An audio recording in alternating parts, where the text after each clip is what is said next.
Well, good morning again. It is Easter Wednesday. This is Father Tom, of course. Uh, Easter Wednesday is another Easter Sunday, what's called the octave, the 8 days, an old observance. Sunday to Sunday, every day is Easter Sunday. So this Easter Wednesday is the same level as Easter Sunday. We have it in our prayers and in our readings. I'll say more about that for a moment. By the way, it's been an accident that this banner shows here, the Stanley Cup Finals last year between the Blues and the Bruins. I actually had a championship banner, but I took it off the wall and gave it to our mailman, who was a great guy who was going to be quitting. But this banner here that the Blues were in the finals was there accidentally on our first video. And so when I saw that, it's kind of accidentally also in all the other videos I make. Likewise, this shirt that I was given over here by the Kettenbachs, it says, all men are created equal, but some can still play hockey in their 60s, which I played in goal on ice in my 60s. So that just accidentally happens to be in the frame of the picture there. Just wanted to explain that.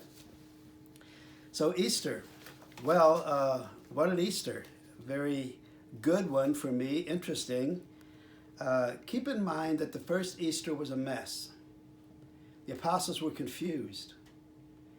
Jesus was not there anymore, and they began to hear these fantastic stories that others had seen him, but they didn't understand. Every time they encountered the empty tomb, or when Jesus came among them, they were confused and afraid.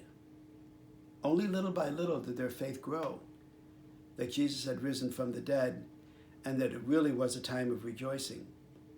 So it takes time for the Easter event to come in on us. I remind you that with other priests, I made a 2-minute video, archstl.org, and then be-not-afraid. A dozen priests with the Archbishop and Bishop Rivatuso gave Easter messages last week on Do Not Be Afraid. So I'm just reminding you that, what kind of an Easter was it? Well, the first Easter they felt deprivation, they were confused, and they were afraid. Maybe it wasn't all that different than what we go through. But there also were signs of the risen Lord, as I believe there are among us. Now's the time to back up. I've been doing this anyway to all the homilies of the late Lent and Easter season. And I go back all the way to Martha, which was only 2 weeks ago on the 5th Sunday of Lent, that Martha couldn't believe until her brother was alive again, Lazarus. Jesus wouldn't let her get away with that. Jesus said, you've got to believe now. Don't wait for some ideal time to express your belief in me. So Jesus said, do you believe now that I am the resurrection, even when your brother is still in the grave? And she said yes, and I always feel like she had tears in her eyes when she said yes. Then Jesus rose Lazarus from the dead. Then they had joyful events around that, even though Lazarus would live a human life and die humanly again. On Palm Sunday, we dealt directly with suffering as Jesus entered into Jerusalem.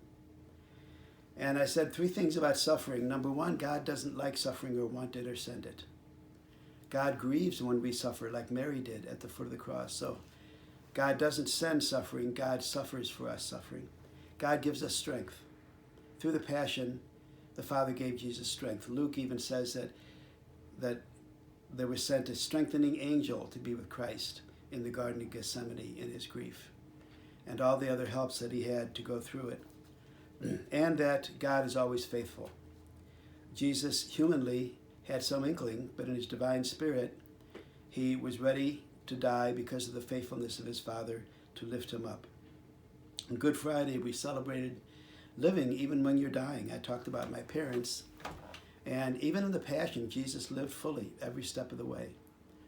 From the cross, he created community by giving John and his mother to each other. He forgave people. He ushered the one thief at his side named St. Dismas, pointedly for us, into the kingdom with him. So even from the cross, Jesus could live. He didn't wait or just say, I'm powerless. He could always live. And then with Easter, we have many signs of life. I talked about a crazy kid in the park that met an auto mechanic, the grocery workers, the doctors and nurses, all of the ways we're getting life in ways that we wouldn't have expected a couple months ago. So taken together, we are to live now. We are to live in faith and hope. God will be with us in any suffering. But in the meantime, we live with faith in God, and God will be faithful to us. For me, that sums up from the fifth Sunday of Lent all the way to Easter Sunday. Let's remember, while not exactly what I hear, but we're so taken in shock by the conditions we have now, and maybe some tendency to feel sorry for ourselves. People have been oppressed for much, much longer times than we have so far. Look at the Jewish people. For decades and sometimes centuries, they were oppressed, kept in place that they could not worship. Look at the Christians around the French Revolution. They had to go underground to practice their faith. So there are people that have really been oppressed a lot longer than we have. And I don't make light of our suffering and our sense of deprivation from not being at Mass. But there seems to be almost a cycle in human life that what we take for granted and enjoy normally, because naturally we just think it's going to be there, it can be taken for a while. But again, God will be faithful to us. Again and again, I say, in suffering, God will be faithful to us.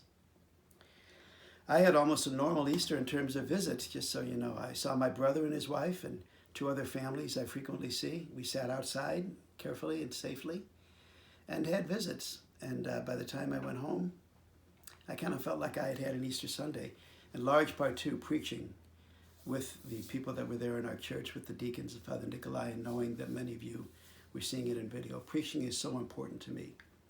You know, when I rehearsed all those points of the homilies, Father Nikolai and I, we don't walk around knowing these things. The Holy Spirit kind of hits us at different times and places. That's why I can kind of put it together now in almost a kind of a run of meaning as I can. It wasn't there with me before this Triduum began. So God has gifted us with what he wants us to reflect on and to reflect to our people. Just some update things. We had a drive-through again just because it was Easter, and a lot of people dressed up, and that was fun. Good to see people, seniors, kids, signs. Great to see you all. I really thank you. We have those white books. They're available. People like the prayer books. Come into one of our weekday prayer times, 9 to 10 in the morning, 5 to 6 in the evening, and you have the bulletins and the white books. Some people brought envelopes for that, and I just wanted to report to you on that. Of course, the first couple of weeks, we didn't have much of a collection, but it's been building a little bit. For Easter, we had a regular parish envelope collection of about 7,000. Normally, on a weekend, it would be 9,000 to 10,000, but for Easter, it would usually be much more. But we're growing in the sense of people finding out what to do with their envelopes. Since we won't have a drive-through time the next week or two, we're going to hold off on that and do it again later. Make it your own drive-through. The mail slot here is always in the door of the parish office. A drive-through up here, and put your envelope through there if you'd like. That's a good way to do it. Another thing that we want to offer is that maybe convenient for some people that we would send you a packet of envelopes addressed to the parish office. That all you'd have to do is to put your envelopes in there and mail it back to us that way. Of course you can mail it, and I know you can find the address. But if it helps you to get a bunch of envelopes pre-printed with the parish office on it, just call Gina. She said she'll be happy to do that. As money comes in part, it sort of fits and starts, it seems, from the government, the sort of furloughed worker payments directly to us who pay taxes. I pay taxes, I get a return, or I usually don't get a return, I pay a little bit more at the end. But priests, diocesan priests, do not take a vow of poverty. We have a salary and we're obliged to pay taxes, so I'm eligible to get this government payment just in solidarity with you and what you're doing these days. I'm returning that $1,200 that I will get someday, one day, straight back to the parish to help with our own offertory. That's what I'll be doing with mine.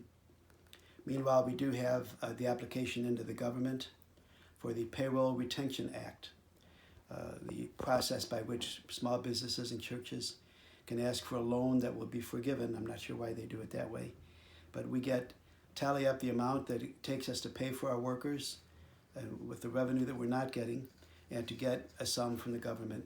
We have that application done in a very timely way, thanks to Gina, Eric, our accountant through the diocese, and to one of our parishioners. You know who you are. Thank you very much.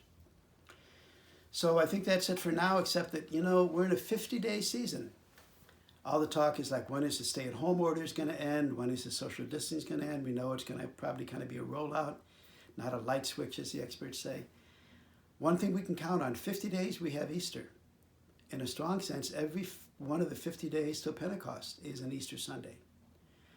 And it takes us time, as it did the apostles. We might go around the corner and find Jesus somewhere and not recognize him like they did. Mary Magdalene thought he was a gardener. Many times they didn't recognize him. So let's take this 50 days of Easter and believe it deeply. It always takes faith. We may have other emotions in the meantime, but if we believe, we will see the risen Lord. He is certainly there. He has risen from the dead, as my 2-minute video says, that I hope you go and see.